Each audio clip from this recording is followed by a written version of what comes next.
Hey, come see us on tour. I'll be in Davenport, Iowa, Las Vegas, Nevada, Chicago, Illinois, and Grand Rapids, Michigan. Go to jimmydore.com for a link for tickets. You know, you mentioned Black Lives Matter protests before. Where I didn't see any of your coverage of that. Could you just give us, what was your take on all that whole summer of protests?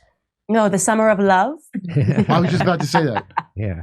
In the summer of love, when I was 9 months pregnant and couldn't walk down the street because people were, I guess, Black people were being told by the media that it was their right to break into places, to steal flat screen TVs, do whatever they wanted because George Floyd had died. And I had my most viral video that I've ever done because it was so weird for me to watch the media, absent any facts, try to convince people that this was just some good guy who was hunted down on the basis of being Black. I ended up doing a documentary on it. Look, it's a sad story. He was a drug addict, and drug addiction is always a sad personal story, but this was not about race whatsoever. And the media intentionally withheld different angles from that video. Derek Chauvin should not be in prison. It's actually very sad if you want to talk about prosecuting something by the media. If you go watch my documentary and see the different angles from when he was quote unquote on his neck, he was actually in a police position that they're told to put people in. That's on their, it's basically from where you're sitting. If I do this, it looks like I'm holding the back of my neck, but I'm not. It's actually my upper back. And further, which is even more astonishing, George Floyd asked to be put on the ground. They tried to arrest him peacefully for a very long time. And then he said, I don't want to go in the police cruiser. I don't want to go here. I can't breathe. I also showed his prior arrest where he said the exact same thing. He said, I don't want to do this. I can't breathe. So he was a repeat offender in that city who had used that same language, even the lie, by the way, that he called out for his mom. They never showed you this. That was his nickname. I want mama. That was his nickname for his girlfriend. He had a Caucasian girlfriend, also ironic, given this was all about race, who testified that that was her nickname. And in previous arrests, he had said the same thing. I want mama. I want to call mama. And that was his girlfriend. So there were so many lies that were told. And the thing that was so sinister and evil about it was that it led to full division in our society along racial lines, people hating each other. And the media was complicit in it, right? The truly evil state media, Operation Mockingbird, what they do is what the state wanted this division ahead of an election. And they were willing to use, you know, the story of George Floyd, which is actually a sad story. I am compassionate towards his struggles after having met with his roommates about his drug addiction, to further the divide that they wanted. Why do you hate Black people? Do you think it's like? Do you think it's nice Pelosi thanked him? Yeah. I loved that too. Like I think it's so crazy where they're so angry at you that they just go, well, you're the first Black white supremacist. I'm like, yeah, sure. I want to help build a society that I can't live in. That's exactly what I want to do every day. I'm like, how can I just get us back to Jim Crow laws? I would love nothing more. Insane. So now when you say you have different camera angles on the George, so now I didn't know this. I haven't seen your documentary. I apologize. I should have, because I know, because I know the way they, so when the media reported the Kyle Rittenhouse story, now it got me worked up. I hated Kyle Rittenhouse because he was a white supremacist who brought guns to a Black Lives Matter protest to shoot Black people, and he shot 3 Black people. Then I watched first of all, I watched the court case, and it turns out he did live in that community. He was a lifeguard in that community. He didn't cross state lines with guns, and he didn't shoot 3 Black people. He shot 3 white people. And they were pedophiles. And they were all criminals. And the first one was a pedophile. I'm like, well, that's different. That's a different story. And then, of course, you find out that all 3 of those people that he shot were attacking him. The one guy was let out of a loony bin that morning, and he threatened to kill Kyle all day long. And then we know he attacked him because his fingerprints are on the gun barrel.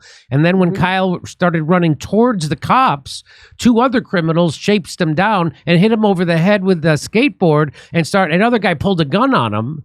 And then Kyle shot the guy in the arm with his gun, which I think we should hire Kyle to teach cops how to disarm people. Because if that was a cop, he would have shot him in the face, shot his wife, and shot his dog. But so after that, and then I saw Matt Orfalea did an amazing video which showed you all this, what really happened. It wasn't a mystery. It wasn't. So it was right on camera. It was right on camera what had happened. This guy threatening Kyle, all that stuff. And so I completely flipped on that story and then I realized that the reason why, and people are mad at me, they go, why are you defending Kyle Rittenhouse? I'm not defending Kyle Rittenhouse, I'm defending the truth. And why aren't you upset that the corporate media lied to you about a 16-year-old kid so they could divide the country? And that's what they did with the George Floyd case. And so now you're telling me the same thing with George Floyd. Yeah. So they only showed an image of a girl, as a bystander. Her name was Darnella Frazier, who had recorded from the front. So if you record something from the front, it looks entirely different. They fought tooth and nail not to release the police cam. If you watch his full arrest, it's stunning. I mean, everything goes away. You realize what likely happened, and his drug levels showed, is they called, obviously the call was about a counterfeit bill, and the police arrived there. They were not hunting him down because he was black. They were literally called to the scene of the crime. He was sitting in the car with his drug dealer, and he likely just ingested all of the fentanyl, right? And he, like I said, he's a repeat offender. He's also meth. That's in the debunking. Yeah, he ingested the fentanyl. So he died of, just so you were clear, he died of a fentanyl overdose. So he did not die because of anything that Derek Chauvin did. That was what is stunning, that they quite literally, this man is sitting in prison. And I genuinely keep Derek Chauvin in my prayers, because what happened to him was so wrong. So they're trying to arrest him peacefully. All the police officers are like, hey man, why are you acting funny? What's going on? Like, are you good? He's like, I don't want to get in the police cruiser. They put him in the police cruiser. He gets up. He's a big dude. He's really big. And eventually he asks to be put on the ground.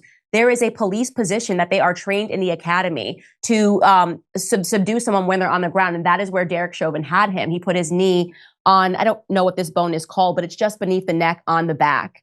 And they had that footage, and the state fought for it never to be released. Okay. You can now find that. If you watch the documentary, we showed the entire arrest. And when you see it from the back and they showed it in court, they never showed the court footage either. And they asked the police officers, where would you say from this angle his knee is on? And they were all like, his back.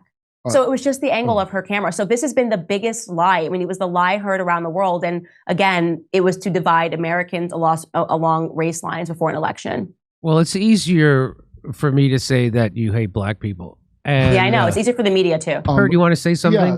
So, my girl's from Florida, so she's, I don't want to say white trash, but she knows her way around police arrests with drunkenness and drugs. Okay. And she explained to me, and I never heard of this, the Asian cop who's saying, turn that camera off in it, the police precinct, you're supposed to have call an ambulance when a guy's on drugs like that. So that guy was supposed to be, while he's subduing Floyd, that guy's supposed to be getting an ambulance, not telling people not to film it. I don't know if an ambulance showed up, but that's massive negligence on the police's part. But if I had to guess, they're not going to say the Asian guy's at fault when they got a white guy, right? Am I wrong? No, the Asian guy as well was sentenced. And it was, that was like his first day on the job. It was literally he was literally there to shadow Derek Chauvin. I mean, what has happened to those police officers is a crime. They should all be released. Derek Chauvin died of a drug overdose, as he had been a drug addict for a very long time. He was a drug addict and a criminal. And unfortunately, he met his maker that day because he could not get over his addictions. Now, like I said, I spent time with his roommates. I sat down. They met him in rehab. They talked about his struggles. The media turning him into some sort of an angel who died for the sake of black people it's an absurd lie. It's a dangerous lie. It's a deranged lie. And I just reserve such anger in my heart for people who think that Derek Chauvin or any of those police officers, after you watch the full arrest tape, you walk away and you go, what did these men do wrong? What did they do wrong? And then, yes, telling people to clear out when people started coming around. That's what you're supposed to do, right? They're coming around, they're starting to film. You've got a guy, you're holding him down, you're arresting him. He's been saying he can't breathe since he was standing up, So unless he's going to tell you, hey, I just ingested enough fentanyl to kill a horse, because that's how much fentanyl he ingested, enough fentanyl to kill a horse, you're just thinking this is somebody that's just trying to avoid an arrest. And they keep asking him, dude, why are you acting weird? What's going on? He's standing up and saying, I can't breathe. I'm claustrophobic. I don't want to get into the police cruiser. Put me on the ground. The fact that you don't know these things really shows you how demented and dishonest our corporate media is. And so do you know what the autopsy's cause of death was? Yeah. So they had an autopsy that showed, literally, you got to watch my documentary, that showed that he had enough fentanyl in him to kill a horse. So that's probably, you know what happens when you get fentanyl? I can actually tell you because I had a foot surgery. So they actually get you basically, it makes you stop breathing. That's like that's when it's working. You're supposed to stop breathing. Like it slows down your breathing. And it's the idea that he took as much as he did, that he even had the ability to take as much as he did and still be alive for as long as he was, is what's shocking. Well, maybe he was an addict. Maybe the Innocence Project will take up the case of Officer Chauvin. I genuinely hope that somebody does, and I hope that just us talking about it, that people will be outraged about what happened to those police officers. So I just wanted to play this. I saw your interview with Piers Morgan, who is sharp as a tack. Hey, come see us on tour. I'll be in Davenport, Iowa, Las Vegas, Nevada, Chicago, Illinois, and Grand Rapids, Michigan. Go to jimmydore.com for a link for tickets.